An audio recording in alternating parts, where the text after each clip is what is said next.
As Albert Einstein said, imagination is more important than knowledge. It's a preview of life's coming attractions. He also said, no problem can be solved from the same level of consciousness that created it. That perhaps sums up the quest of Josh Fouts and his partner Rita King. They call it the age of imagination. And we're terribly sorry Rita could not be here today after all, but Josh is here. So, when Josh was 13 years old, his behavioral scientist parents enlisted the boy as their research assistant for their work with chimpanzees understanding interspecies communication. But Josh's interest shifted to intraspecies communication when he traveled alone to Brazil a couple of years later as a teenager. In this deeply foreign land, he discovered his real passion, connecting cultures. Josh went on to become a writer, journalist, technologist, futurist, and entrepreneur, originally in academia and government. There he explored the impact of new media technology tools long before they entered the mainstream. He served as a senior fellow for digital media and public policy at the Center for the Study of the Presidency and Congress, an anthropological job if there ever was one. At the State Department in the 90s, he launched and edited the Online Journalism Review, the first of its kind to chronicle how the internet was changing the face of journalism. Josh may have been the first blogger before the term was even coined. And in 2003, he launched and directed the first foreign policy think tank dedicated to exploring public diplomacy and grew it into a worldwide resource center for ideas and innovation. His life took a turn when he met Rita King, an investigative journalist, artist, and policy wonk. Rita had a lifelong interest in science, as Josh did. In 2006, she had founded Dancing Inc. Productions to work with major global clients focused on the emergence of a new global culture and economy. Josh and Rita were coming to the same conclusion. We're just not going to solve the world's problems with the same level of consciousness that created them. Rita called it the age of imagination, and together they became leading thinkers on productive creative collaboration and the cultural and economic implications of the emerging imagination age. Josh had started playing online games as a teenager. While playing Star Wars Galaxies with millions of people around the world, he noticed how this computer game created intense relationships among strangers. As part of his real-world job as director of the Center for Public Diplomacy at USC, he wrote a grant to study how games can provide cross-cultural understanding and improve cultural dialogue. The project was so successful that he began another study of cultural relations in the virtual world, this time with Rita and Dancing Inc. Understanding Islam through virtual worlds took place across 4 continents and in the virtual world of Second Life to explore practices of cultural identity and respect. Today, Josh and Rita are recognized as the world's leading experts on digital diplomacy. Most recently, they co-directed Imagination, Creating the Future of Education and Work. It's an interactive project for educators that explores the intersection between K-12 science education, technology evolution, and 21st century workforce preparedness. Earlier this year, Josh and Rita joined Science House, whose mission is to bring diverse people together to promote and advance science. Josh now directs the Science House Foundation, which is sharing the excitement of science with kids all over the world and creates programs that provide schools with resources and educational experiences to spark the imagination. To invoke Einstein once more, intellectuals solve problems, geniuses prevent them. Josh Fouts and Rita King are preventing problems. Please join me in welcoming Josh Fouts.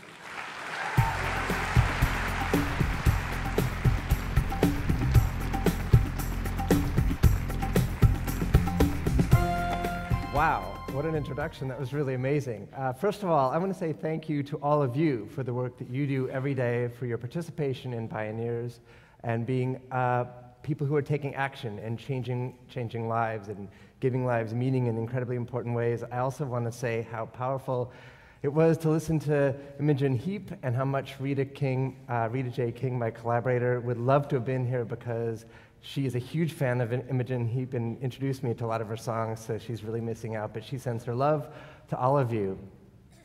I'm going to tell you a couple stories about some quests that Rita and I have taken over the past couple years in our effort to understand how to create a world that is more collaborative, that is more sensitive and more meaningful in many ways, and also more open to change and transformation.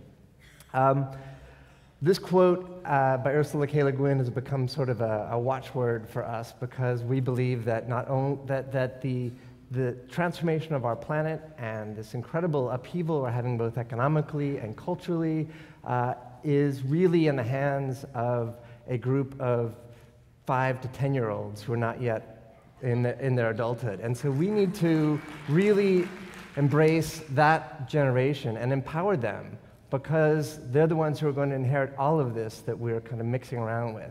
So the stories I'm going to tell you today are about our interactions with people who are trying to bring change to the world, who are trying to find meaning, trying to find connection and collaboration. Let me back up a little bit by telling you about the imagination age. In 2006, Rita J. King, my collaborator, was spending time with a 9-year-old girl, and they used to go to the beach and go for walks together. And the girl said to her, she said, "You know, you give me a lot of hope." And Rita said, "Why?" She said, "Because you're the first adult I've met who makes me believe that I don't have to give up my imagination when I become an adult." And it was that point that Rita decided she was going to change her life to a degree and embrace the importance of imagination as a watchword for her whole life philosophy. At the time, she was an investigative journalist. She had been covering the nuclear industry, and in fact, when that conversation took place, she had been doing a major investigative report in the Gulf Coast following Hurricane Katrina, investigating corporate profiteering, how the money wasn't reaching the people that it needed to reach. It was an incredibly important report that ended up getting used in a number of lawsuits to help many of the people who were disenfranchised recover some of their losses. After that exhaustive 6 months in the Gulf Coast, a friend of Rita's told her that she should try something a little more fun.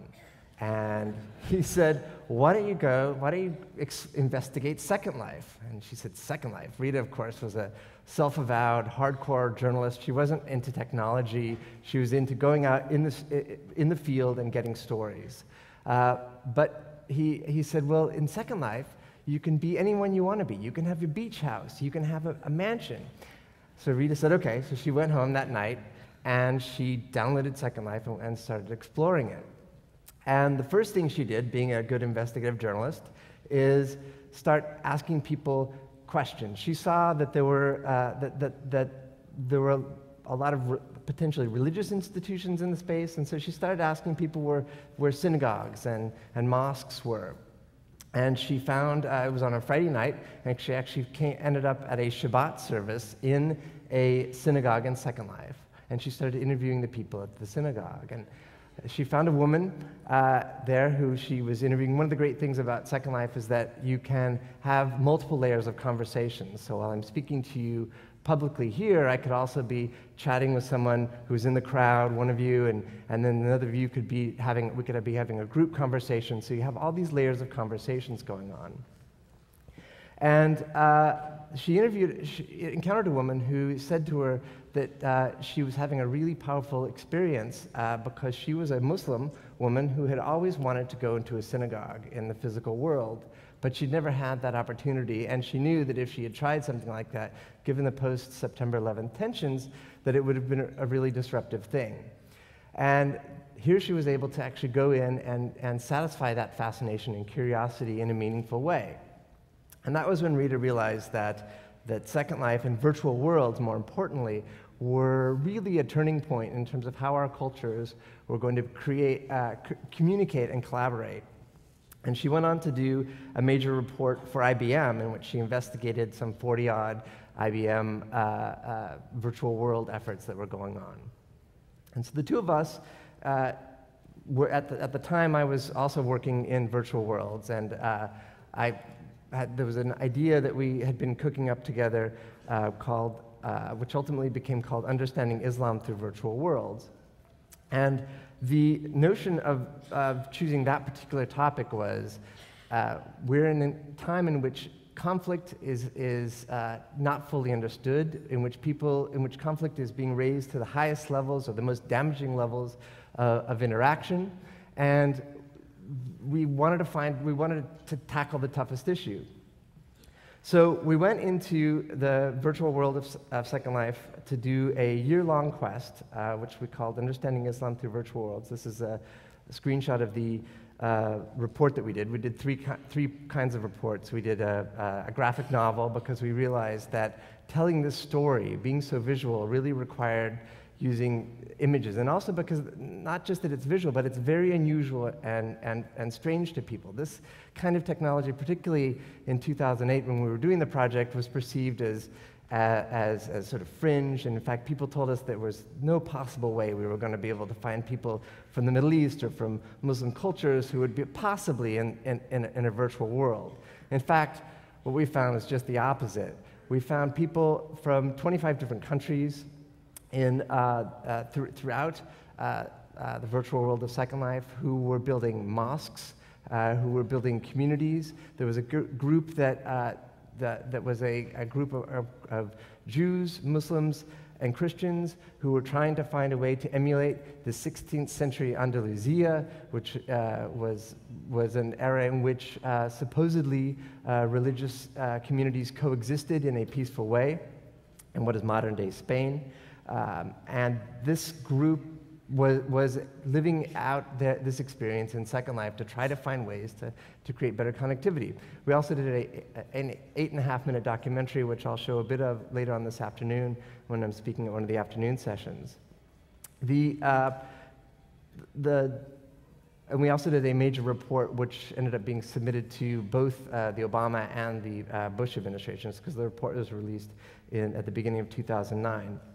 What we found is that people were having incredibly powerful identity experiences, and they were learning more about how to be authentic. So, for example, there were a number of women who we interviewed in the course of this quest who would choose avatars that were very, very conservative, that were wearing full headdress or hijab, in order to see how that experience felt.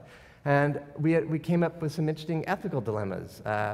If in a virtual mosque, if you take off your digital shoes or you leave them on, is that somehow disrespecting the practice of respecting spirituality? So I don't know about if any of you have been into a virtual world before, or Second Life in this case, but if I take off my shoes in Second Life, they're going to enter into my inventory and I will never see them again. They will disappear in forever because it is an inventory that looks somewhat like this audience, and picking out my shoes in the midst of that would be impossible. But these kinds of religious practices, of customs that we have, of customs about the sacred, are customs that in a digital space may or may not have the same significance as they do in the physical space. However, there was a very powerful emotional debate going on where the people inside of Second Life wanted to honor these actions, even if taking off your digital shoes wouldn't track in dust or dirt from the outside world when you went into this mosque. In fact, it wouldn't track in anything digital. There would be no digital trail, and there would be nothing that would soil the space. But was that act a spiritually meaningful act?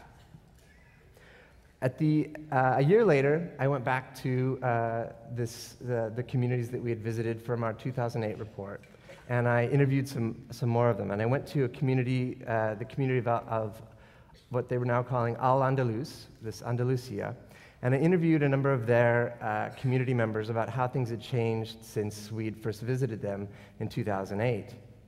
And there were a number of new community members. In fact, we found that the community was continuing to grow, that people from all around the world were seeking out this space as a way to find meaning, as a way to find connection, as a way to explore how to engage in difficult discussions around conflict that have no possibility to possibly escalate into physical violence. And I met a woman by the name of Imotali in Second Life. This is a picture of her here. She revealed to me that she was in the physical world, she's a graduate student in Singapore, and in Singapore, the mosque that she attends is incredibly crowded, and because of the size of the mosque, and out of deference and respect, she can never go into the main mosque where they have the elaborate architecture and design, and she ends up going to a side room where all the other women do as well.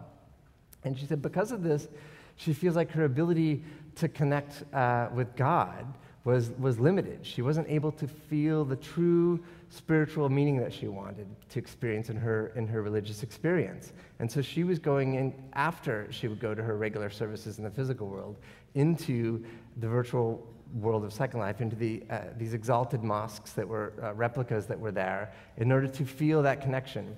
So what's so interesting about that story is that these experiences that people have virtually are very, very real.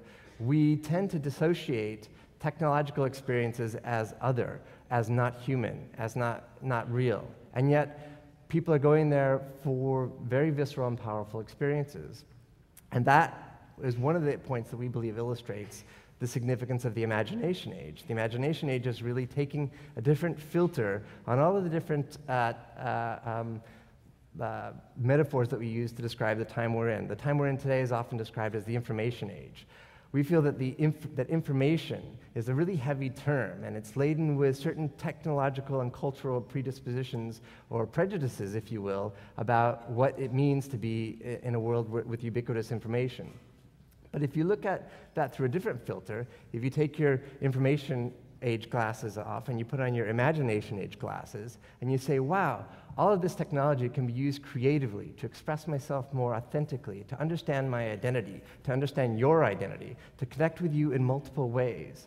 If you take that artistic approach to it, it actually opens up a whole new world. And that's part of the filter that we were trying to embrace when we explore this. So after we completed the Understanding Islam project, we were continuing to explore the role of virtual worlds. And this led us to discover a small community in Louisiana, which was in Lafayette, Louisiana, actually, where there is a $26 million facility you can see behind me called Light. Light has some of the most expensive and far-reaching technology for immersive simulations of any non-military center in the United States. What we found there were a group of kids who were doing a 2-week spring break camp to teach them how to build games. These were middle school kids. They were 13 to 16-year-old kids. And we decided to study and research their project. And what we discovered was some really amazing things. The kids were basically, it was a 2-week camp to basically teach them how to build computer games. And they knew that at the end of that camp, at the end of the 2 weeks, some rock stars from the video game world were going to be flown in from Austin, Texas, into Lafayette, Louisiana, and to grill them about their presentations. The kids were basically assigned to pick their own roles, so they had no previous art experience, no previous computer design experience, no previous computer programming experience, and yet they assigned themselves roles. One person was the producer, one person's the director, one person's the art director, and they built these games in a now non-existent virtual world platform, which was ultimately acquired by Disney for $360 million at some point, but is no longer available for them. But they came together and built these games. Now, the games that they were assigned to build were games that were of a very serious nature. And they, living in Louisiana, which ranks the lowest of the low in almost all the metrics for measuring states, they have, which is to say they have the highest rate of obesity, they have some of the worst health care, they have some of the lowest graduation rates, they have a mass exodus of educated minds going to different states. These kids are these middle school kids are palpably aware of what a challenging condition their state is in. So they take the social issues very seriously. So the games they were assigned to make were games like how to reduce obesity in your community, how to protect the environment, how to improve health care. At the end of the 2 weeks, the kids came up and did to do their presentations. One of the games that was built was a game called Whack-A-Nutria. If you're not familiar with a nutria, the nutria is a large rodent that's prolific in the Gulf Coast. It looks somewhat like a beaver, and it's a novelty for anyone who's never been there. I was pretty shocked to see, or entertained by them. But the rock star game developers from Austin, Texas, who were basically assigned to treat these kids as though they were 30-year-old or veteran game designers who were coming to pitch them games. And they took that assignment very seriously. They flew in, they were wearing black turtlenecks and aviator glasses, which was already an intimidating thing for a group of middle schoolers who had never done public speaking before, who had never built computer games before, but they loved games, and they took their assignment really seriously. So one of the interviewers, one of the game developers, after looking at this Whack-A-Nutria game, says to the student, how do you know that the whack-a-mole people are not going to sue you for copyright infringement? And this 12-year-old kid straightens up his tie and then very lucidly lists out a 6-point reasoning of how he was not in violation of copyright at all. And it was this level of focus and lucidity that really reminded us of the power of this generation, of the fact that if you take 10 to 12-year-olds or 13 to 14-year-olds and you treat them with the respect that they merit, and ask them how can they solve the environmental issues, and say, and look, we're going to treat you like you're an adult. You're on the stage. They will honor that assignment. And to see these kids from a completely cross section of communities, one of the students there was who was the child of the custodian who cleaned the light building. She actually worked after hours with her mother cleaning the bathrooms, but during the day she got special dispensation to attend the summer camp. These kids came out of their shells completely and really honored the responsibility and respect they were given. That experience we turned into a web-based report, which I have a screenshot of behind me, which is called Imagination: Creating the Future of Education and Work. It was a 2-year project where we traveled throughout the United States and we interviewed everything from engineers and scientists to school teachers and tried to tackle what it was that was challenging our nation most in preparing our kids for a 21st century economy. Because one of the big issues that they have, particularly in this collapsing U.S. economy or this transforming U.S. economy, is the fact that the models with which we're teaching our children, the educational systems, are still largely ingrained in preparing them for an industrialized culture as opposed to an entrepreneurial culture. And that's really one of the things that they bring to them naturally. Their whole mindset in the 5th and 6th grade realm is one in which they're open and agile. So some of the recommendations we gave were that creativity and agility need to be encouraged among students, that collaboration is actually an asset, that taking a standardized test by yourself alone and not working with your fellow students is actually counter to the way that our whole society is evolving. If we're going to take this, thank you. In this interconnected, collaborative world where we have access to all of these incredible digital tools to connect with each other, we have to embrace the fact that the 10 to 12-year-olds or the 7 to 9-year-olds or the 13 to 16-year-olds that are going to be inheriting this planet are inherently being raised in a collaborative space. So empowering them to be creative, to be agile, to be collaborative, and trusting them to do that in a responsible way was one of our main recommendations. There are 18 chapters. That's all online. You're welcome to look at it. And it's meant to basically give parents, teachers, and students easy-to-use tools for reforming education and workforce preparedness.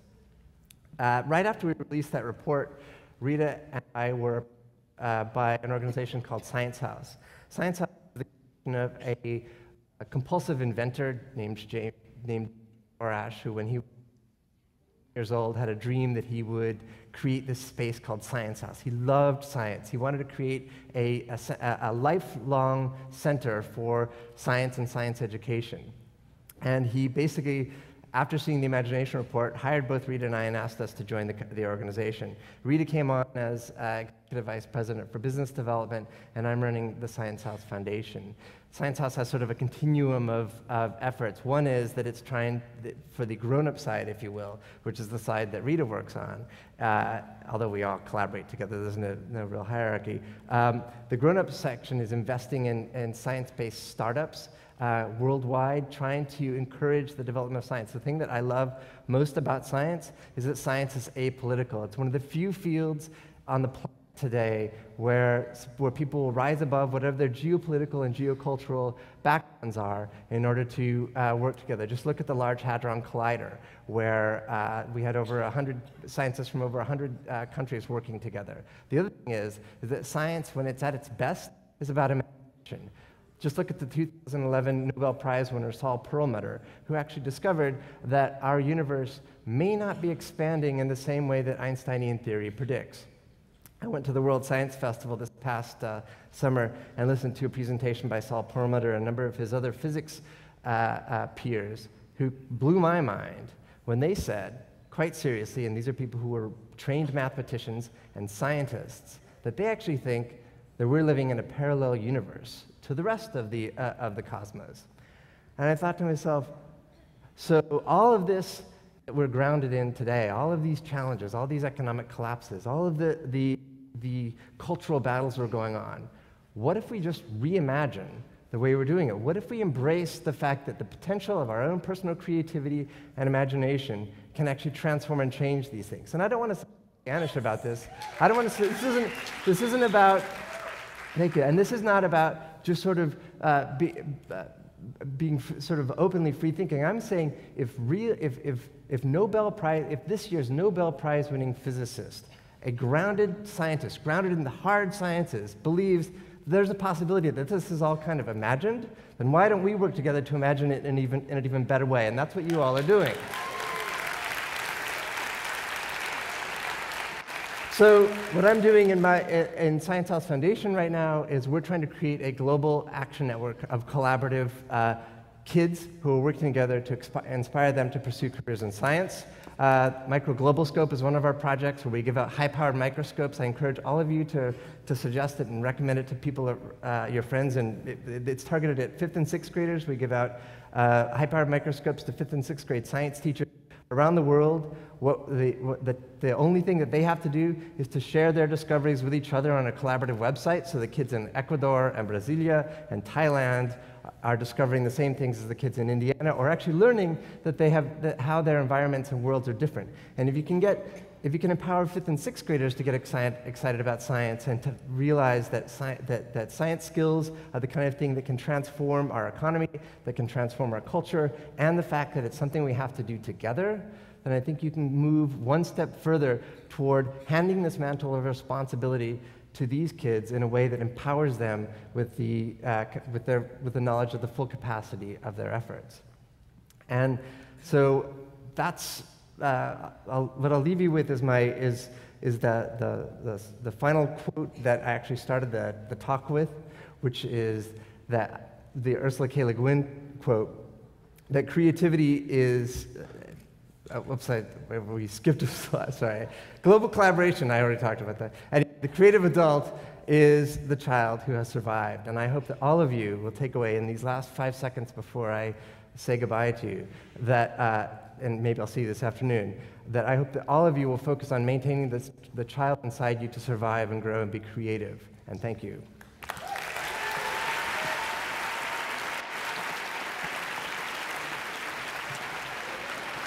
Thank you.